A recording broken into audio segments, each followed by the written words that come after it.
Different ಸ್ಟೈಲಲ್ಲಿ pasta ಮಾಡೋದು ಹೇಳ್ಕೊಡ್ತಾ ಇದ್ದೀನಿ. ಸ್ವಲ್ಪ 1 ಟೇಬಲ್ ಸ್ಪೂನ್ ಆಯಿಲ್ ಹಾಕಿನಿ, ಸ್ವಲ್ಪ ಸಾಸಿವೆ ಹಾಕಿದ್ದೀನಿ, ಸ್ವಲ್ಪ ಜೀರಿಗೆ,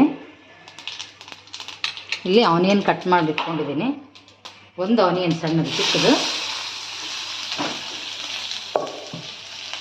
4 ಕರಿಬೇವು, ಸ್ವಲ್ಪ ಫ್ರೈ ಮಾಡ್ಕೋಬೇಕು.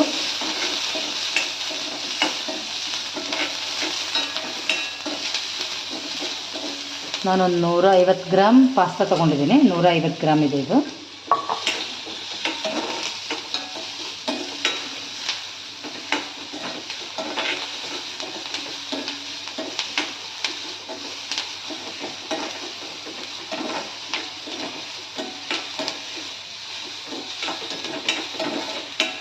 ಒಂದು ಮ್ಯಾಗಿ ಮಸಾಲ ಪ್ಯಾಕೆಟು,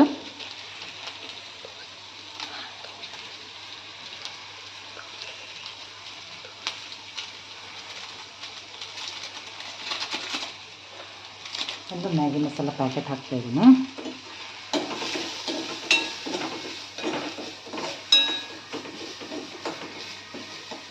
ಸ್ವಲ್ಪ ಟೊಮೆಟೊ ಸಾಸು,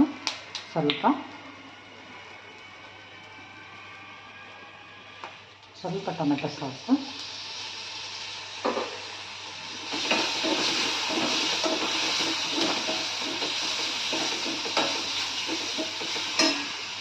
ಒಂದು ಟೇಬಲ್ ಸ್ಪೂನ್ ಕಾರ್ನ್ಫ್ಲೋರ್ ಹಿಟ್ಟು,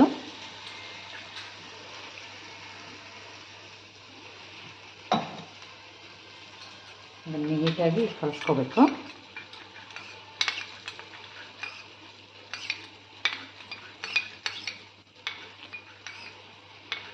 ಇದನ್ನು ಇದರಲ್ಲಿ ಹಾಕ್ಕೋಬೇಕು. ಆಲ್ರೆಡಿ ನಾನು ವಾಟ್ರ್ ಇದರಲ್ಲಿ ಬಾಯ್ಲ್ ಮಾಡಿ ಇಟ್ಕೊಂಡಿದ್ದೀನಿ.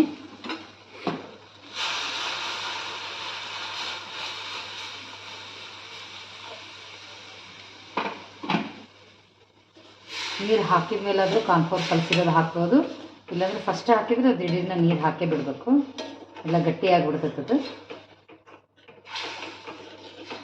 ಅದಕ್ಕೆ ಎಷ್ಟು ಬೇಕು ನೋಡಿಕೊಂಡು, ನಿಮಗೆ ಸ್ವಲ್ಪ ತೆಳು ಬೇಕನ್ಸಿದ್ರೆ ಸ್ವಲ್ಪ ನೀರು ಜಾಸ್ತಿ ಹಾಕ್ಕೋಬೇಕು, ಸ್ವಲ್ಪ ಗಟ್ಟಿ ಬೇಕಂದ್ರೆ ನಿಮ್ಗೆ ನೋಡಿ ಕ್ವಾಂಟಿಟಿ ನೋಡ್ಕೊಂಡು ನೀರು ಹಾಕಬೇಕು.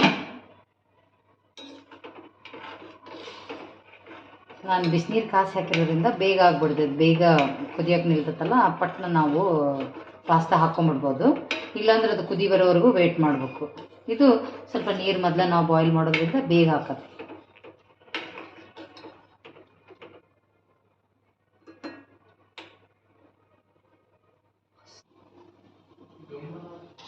ಇವಾಗ ಪಾಸ್ತಾ ಹಾಕ್ತಾಯಿದ್ದೀನಿ.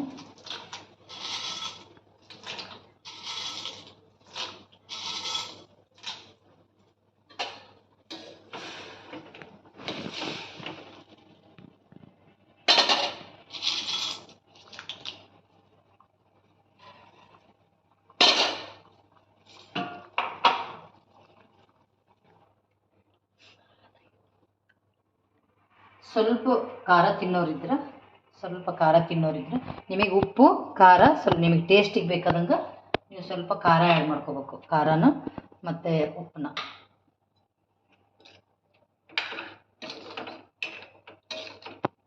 ಬರೀ ಮ್ಯಾಗಿ ಮಸಾಲದಲ್ಲಿರೋ ಮಸಾಲ ಸ್ವಲ್ಪ ಕಡಿಮೆ ಅನ್ನಿಸ್ತೈತಿ. ಮಕ್ಕಳಿಗೆ ಆದರೆ ಓಕೆ, ಸ್ವಲ್ಪ ದೊಡ್ಡವ್ರಿಗೆ ಬೇಕನ್ಸಿದ್ರೆ ಸ್ವಲ್ಪ ನೀವು ಖಾರ ಮತ್ತು ಉಪ್ಪು ಸ್ವಲ್ಪ ಲೈಟಾಗಿ ಆ್ಯಡ್ ಮಾಡ್ಕೋಬೇಕು. Ready to eat pasta. ಸ್ವಲ್ಪ ಕ್ರೀಮ್ ಆ್ಯಡ್ ಮಾಡ್ತಾ ಇದ್ದೀನಿ.